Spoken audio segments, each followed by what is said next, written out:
Бисептол – комбинированный антибактериальный препарат, содержит сульфаметоксазол и триметоприм. Является бактерицидным препаратом широкого спектра действия. Активен в отношении грамположительных аэробных бактерий. Угнетает жизнедеятельность кишечной палочки, что приводит к уменьшению синтеза тиамина, рибофлавина, никотиновой кислоты и других витаминов группы В в кишке. Продолжительность терапевтического действия составляет 7 часов. Показания.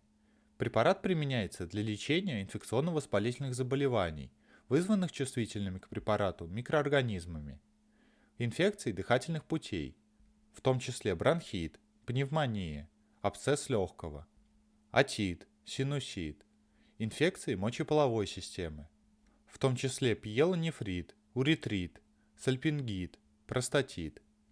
Применяется для лечения гонореи, инфекций желудочно-кишечного тракта, в том числе брюшной тиф, паротиф, бактериальная дизентерия, холера, диарея, инфекции кожи и мягких тканей, в том числе фурункулез, пиодермия. Способ применения и дозы. Препарат применяют внутрь, после еды, запивать достаточным количеством жидкости. Дозу устанавливают индивидуально.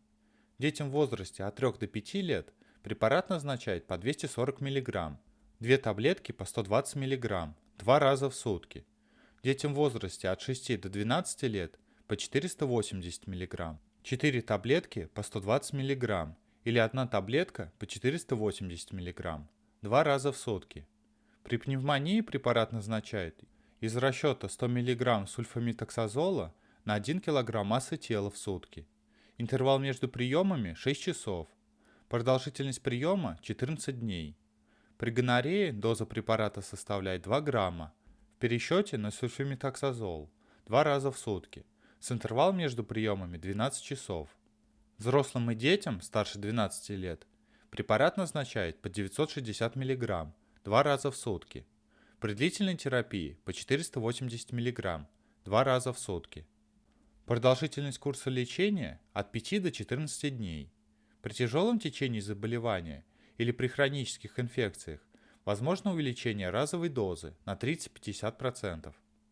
При продолжительности курса терапии более 5 дней или повышении дозы препарата необходимо контролировать картину периферической крови. При появлении патологических изменений следует назначить фолиевую кислоту в дозе от 5 до 10 мг в сутки. В случае пропуска приема дозы препарат необходимо принять как можно скорее. Если приближается время приема следующей дозы, предыдущую дозу следует пропустить. Не следует принимать двойную дозу с целью компенсации пропущенной. Противопоказания. Установленные повреждения паренхимы печени.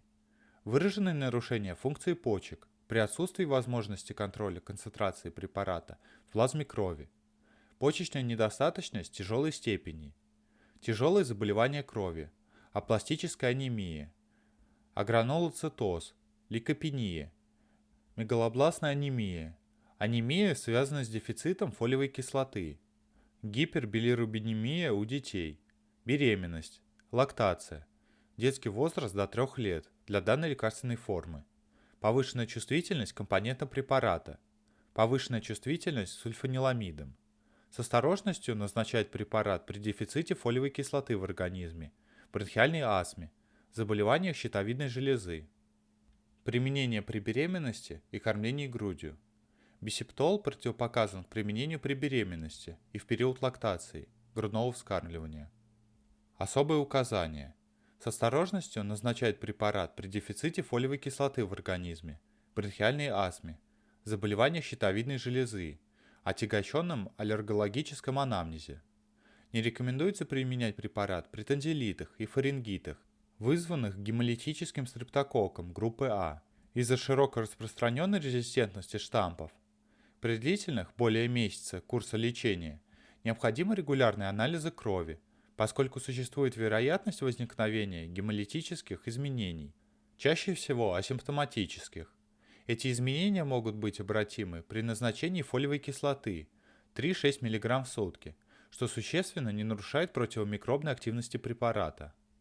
Побочные действия. Препарат, как правило, хорошо переносится.